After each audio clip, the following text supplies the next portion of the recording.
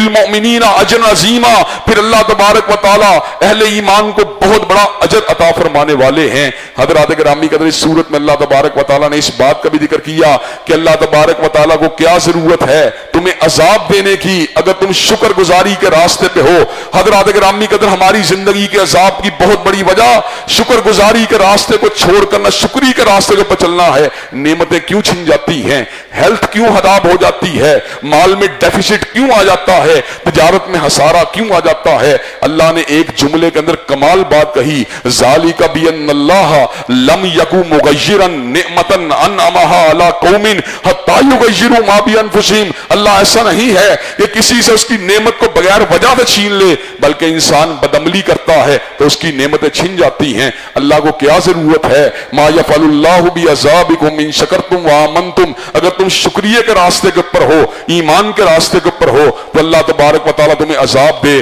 اللہ تبارک و تعالیٰ سے دعا ہے اللہ تبارک و تعالیٰ ہم سب کو قرآن مجید کے مفاہیم اور مطالب کو سمجھنے کی توفیق دے۔ وآخر دعوانا الحمدللہ رب العالمین۔ الحمدللہ رب العالمین الرحمن الرحیم مالک یوم الدین، ایاک نعبد و ایاک نستعین، اہدنا الصراط المستقیم صراط الذین انعمت علیہم غیر المغضوب علیہم ولا الضالین آمین۔ الف لام میم، اللہ لا الہ الا هو الحی القیوم و الہکم الہ واحد لا الہ الا هو الرحمن الرحیم۔ اللہم صلی علی محمد وعلی آل محمد کما صلیت علی ابراہیم وعلی آل ابراہیم انک حمید مجید۔ اللہم بارک علی محمد وعلی آل محمد کما بارکت علی ابراہیم وعلی آل ابراہیم انک حمید مجید۔ اے اللہ ہم سب کے گناہوں کو معاف فرما، اے اللہ ہم سب کی تکلیفوں کو رفع فرما، اے اللہ ہم سب کی بے چینیوں بے قراریوں کو دور فرما، اے اللہ ہم سب کے گھروں میں امن و سکون اور راحتوں کا نزول فرما، اے اللہ جتنی تکلیفیں آ چکی ہیں ان پہ صبر کرنے والا بنا،